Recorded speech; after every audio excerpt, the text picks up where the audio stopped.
Hello friends, welcome back to Civil Engineering Mastery. While designing a building, we may face many problems to transfer the load to the structural elements. So today let's see one among them, that is wall on slab. So here is the slab at first floor level and the wall is resting on the slab. All we have to do is we have to provide one beam at this slab level to take care of this wall load, right? But what happens if we provide the beam at this slab level? The beam will be seen in the living area. For example, if this is the living room, then the beam will be seen in the living room, which does not look good, and also it affects the aesthetics of the living area. So many of the clients, they don't want to see any projection or offset in the roof surface. They always want the flat roof surface. So in such cases, we have to design the slab to take care of this wall load without providing the beam. So friends, let's analyze this slab and then check the results. We are having the ground floor plan here. So in this plan, this living area has no walls in between.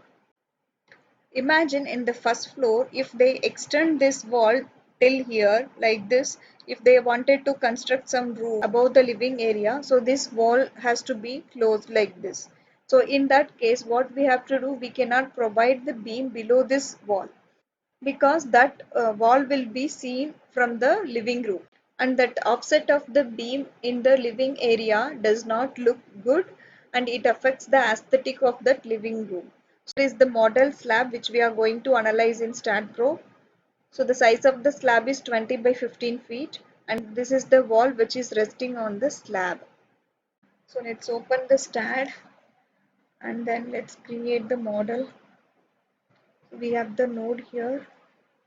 Let's do control C, control V, and then in the X direction it is 6 meter,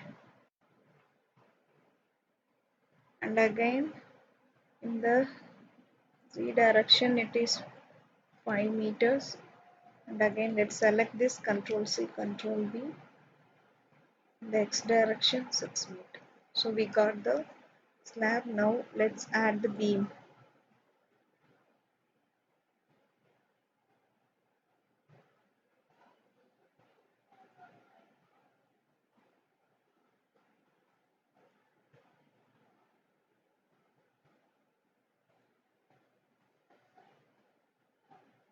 Yeah, it is done now. Next, let's assign the member properties. Go to command member property, prismatic, rectangle.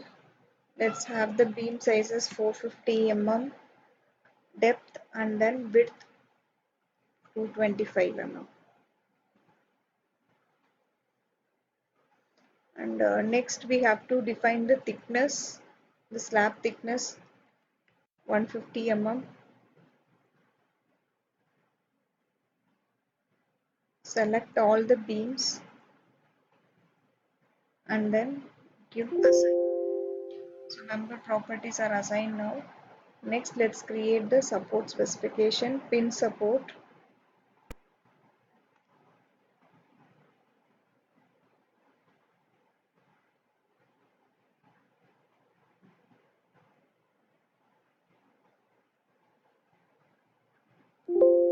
Assign.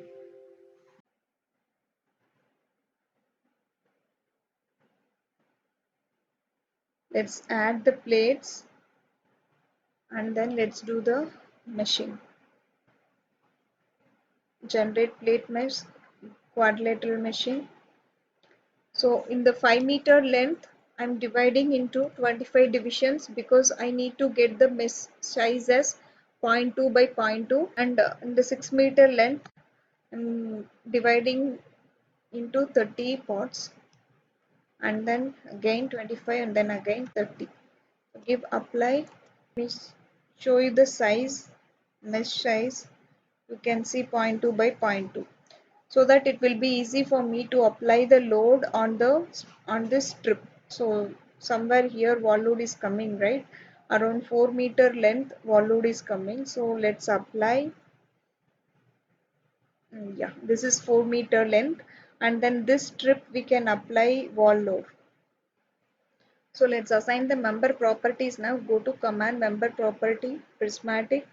Now select all the plates and then assign. Next, let's assign the loading. Go to loading, primary load, dead load.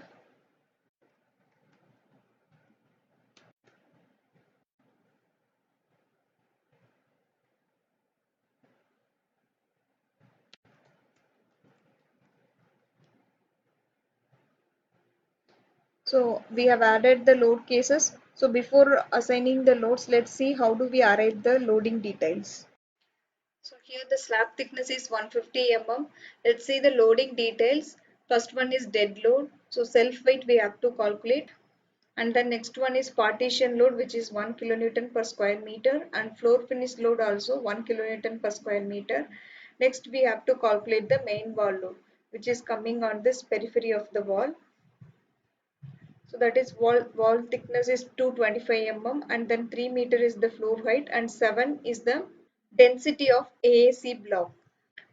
AAC is autoclaved aerated concrete, so which is the lightweight material and it reduces the self weight. And next live load, which is 2 kilonewton per square meter. Now let's calculate the intensity of this wall load. Density of AAC block is 7 kilonewton per cubic meter. Wall thickness is 200 mm.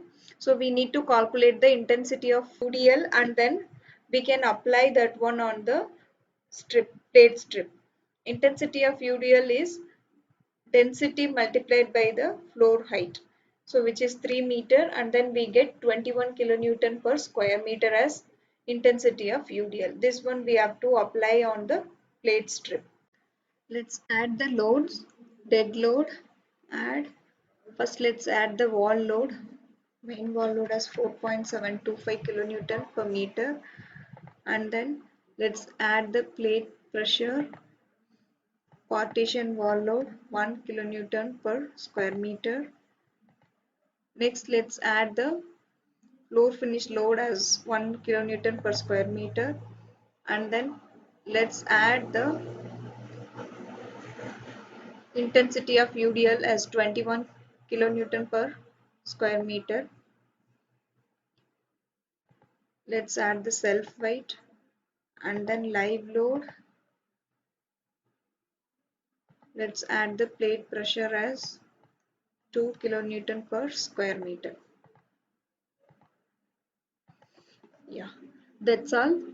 We have added all the loads. Let's assign the loads now. First, let's assign the intensity of UDL. So from here, at a distance of 4 meter, the wall is resting on the slab. So we have to select the plate strip.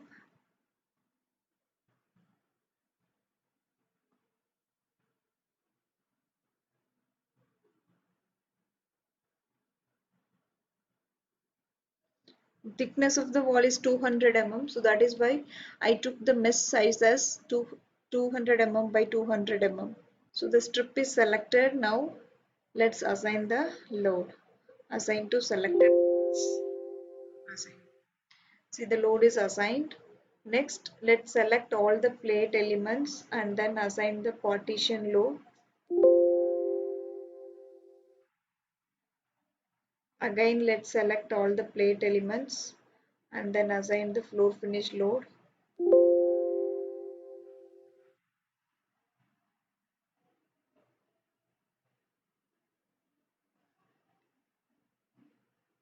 Next, let's select all the beams, outer beams,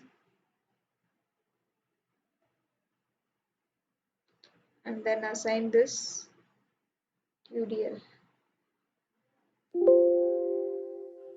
See, it is assigned, which is shown in this blue color. And then next, let's select all the plates.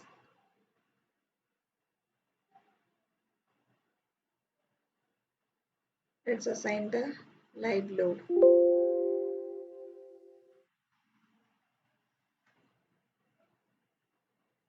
Again, let's select all the plates and then let's assign the self weight.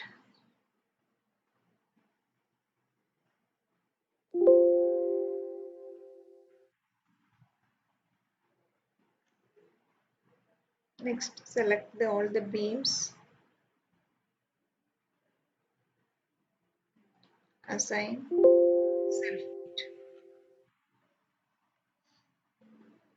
All the loads are assigned. Now let's add the load combinations.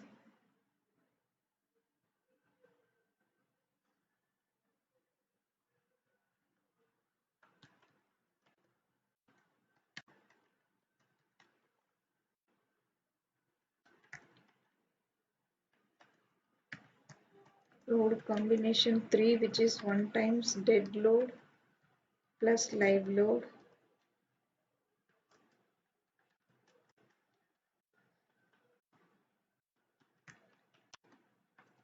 Load combination 4, which is 1.5 times dead load plus live load.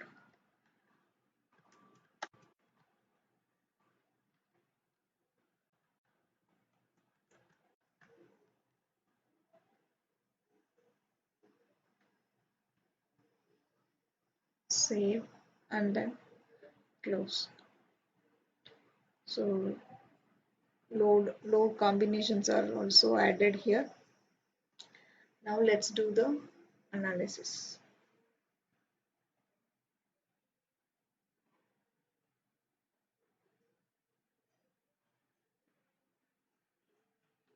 So we are done with the analysis. Next, let's check the results.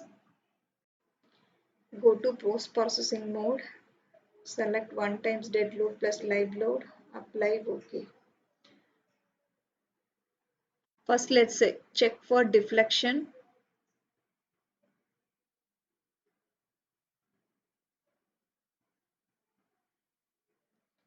So let's check in the strip how much is the deflection.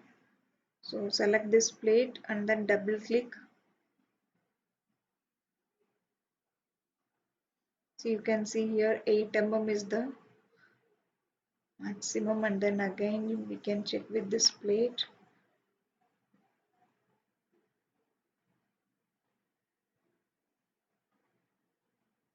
10, 10.8, 11, 11.6, 11.9, 12,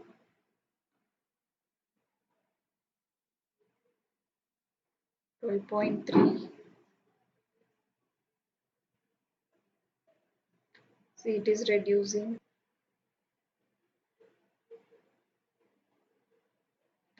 So we can even check with the nearby strips. 12.5 is the maximum. I hope 12.7 is there. 13.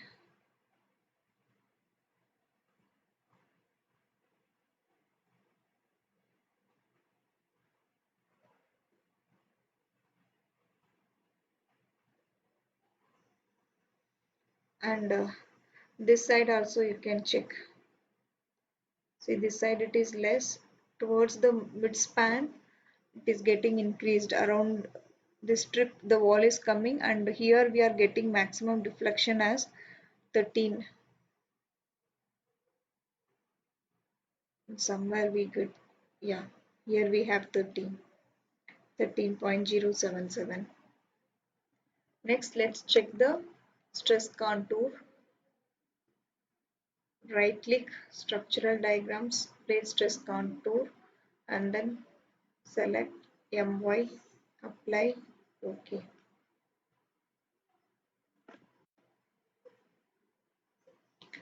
So we have the stress contour here. You can check from this corner at a distance 4 meter. You can check here the wall is coming. So in the mid span we get the maximum bending moment, that is 17.4 kilonewton meter. So for this moment we have to design the slab. So friends, I hope you all like this video. Please do comment in the comment box, and don't forget to subscribe this channel for more videos. Thank you for watching.